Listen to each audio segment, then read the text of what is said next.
পদ্মা নদীতে দিয়ে 2টা চুবড়ি দিয়ে উঠাই নেওয়া উচিত। একটা সময় শেখ হাসিনা ও ডক্টর ইউনূসের সম্পর্ক ছিল ঘনিষ্ঠ বন্ধুর মতো, অথচ সময়ের পরিক্রমায় আজ তারা শত্রুর থেকেও বেশি কিছু। যে শেখ হাসিনা অতীতে বলেছিলেন ডক্টর ইউনূস ও গ্রামীণ ব্যাংকের কার্যক্রমে আমরা গর্বিত, সে শেখ হাসিনাই পরে ডক্টর ইউনূসকে পদ্মা নদীতে চুবাতে চেয়েছেন। পদ্মা সেতুতে নিয়ে যে ওখান থেকে পদ্মা নদীতে টুস করে ফেলে দেওয়া উচিত। শেখ হাসিনা ও ডক্টর ইউনূসকে একাধিকবার সুদখোর ও রক্তচোষাও বলেছেন। আওয়ামী লীগের নেতারা বলতেন ইউনূসের নোবেল পদক কেড়ে নিতে হবে। কিন্তু কি এমন হয়েছিল যাতে শেখ হাসিনা ও ডক্টর ইউনূসের সম্পর্ক এতটা খারাপ হলো? ডক্টর ইউনূসের প্রতি শেখ হাসিনা ও আওয়ামী লীগের ক্ষোভ বাড়তে থাকে নোবেল জয়ের পর থেকে।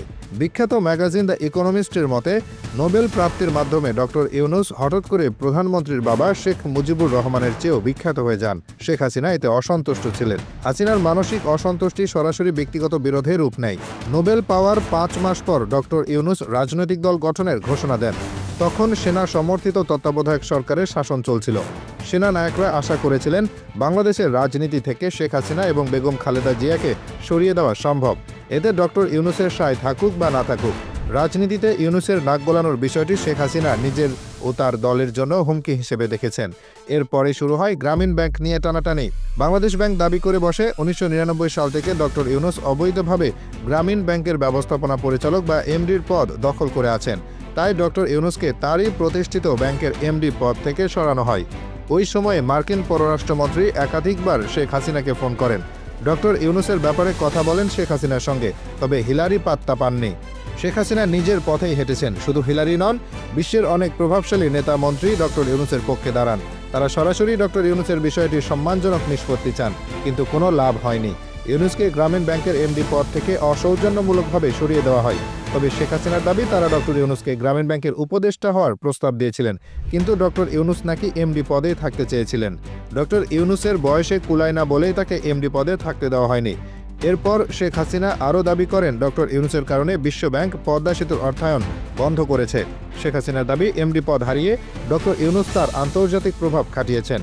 হিলারি ক্লিন্টন নাকি শেখ হাসিনাকে ফোন করে বলেন ইউনূসকে যেন এমডি রাখা হয়। টনি ব্লেয়ার ছিলেন ব্রিটিশ প্রধানমন্ত্রী। তার স্ত্রী শেরি ব্লেয়ার হাসিনাকে ফোন করেন। পশ্চিমা দেশের অনেক রাষ্ট্রদূত এসে শেখ হাসিনাকে হুমকি দিতেন, যদিও এসবের কোনো প্রমাণ শেখ হাসিনা কখনো দেখাতে পারেননি। এদিকে ডক্টর ইউনূস বলেন সরকারের দুর্নীতির কারণেই বিশ্বব্যাংক পদ্মা সেতুর অর্থায়ন বন্ধ করেছিল। এরপর ইউনূসকে জড়ানো হয় একের পর এক হাস্যকর মামলায়, তাও দেশের বিভিন্ন প্রান্তে। অনেকে ধারণা করেন ডক্টর ইউনূসের নোবেল প্রাপ্তিতে শেখ হাসিনা ঈর্ষান্বিত ছিলেন। তিনিও নোবেল পুরস্কার পেতে চাইতেন। এদিকে একটা সময় প্রমাণ হয় পদ্মা সেতু প্রকল্পে কোনো দুর্নীতি নেই। শুরু হয় পদ্মা সেতু নির্মাণের কাজ। শেখ হাসিনা হয়ে ওঠেন আরও অপ্রতিরোধ্য। তিনি ডক্টর ইউনূসকে বারবার কটাক্ষ করতে থাকেন। চূড়ান্ত কটাক্ষ করেন পদ্মা সেতু উদ্বোধন করার দিন। তিনি ডক্টর ইউনূসকে পদ্মায় চুবিয়ে আবার ছেড়ে দিতে চেয়েছিলেন, তবে ডক্টর ইউনূস এসবের কোনো জবাব না দিয়ে চুপ থেকেছেন। বর্তমানে ডক্টর ইউনূস বাংলাদেশের অন্তর্বর্তীকালীন সরকারের প্রধান। অন্যদিকে শেখ হাসিনা পালিয়ে ভারতে আশ্রয় নিয়েছেন। দিনকে দিন ডক্টর ইউনূসের সম্মান বেড়েছে আর শেখ হাসিনার সম্মান কমেছে। শেখ হাসিনাকে যেখানে কেউ পাত্তা দিচ্ছে না, ডক্টর ইউনূস সেখানে বিশ্ব নেতাদের সাথে চলাফেরা করছেন। ডক্টর ইউনূস এমন একজন মানুষ যার সাথে ওঠা বসা করে পৃথিবীর বিখ্যাত সব লোকজন। ক্রীড়াঙ্গনে লিওনেল মেসি থেকে আমেরিকার সাবেক প্রেসিডেন্ট বারাক ওবামা ও জো বাইডেন, সবার সাথেই তার বোঝাপড়া রয়েছে। গ্রেটেস্ট শো অন আর্থ খ্যাত অলিম্পিকে তাকে বিশেষ অতিথি করা হয়। এমনকি উন্নত বিশ্বের নামকরা দেশ কানাডার পাঠ্য বইতে তার এবং তার প্রতিষ্ঠানের কথা উল্লেখ আছে। এই উদাহরণগুলি প্রমাণ করে বৈশ্বিক প্রেক্ষাপটে ডক্টর ইউনূসের গ্রহণযোগ্যতা কত বেশি। অথচ শেখ হাসিনা আজ কোথায়?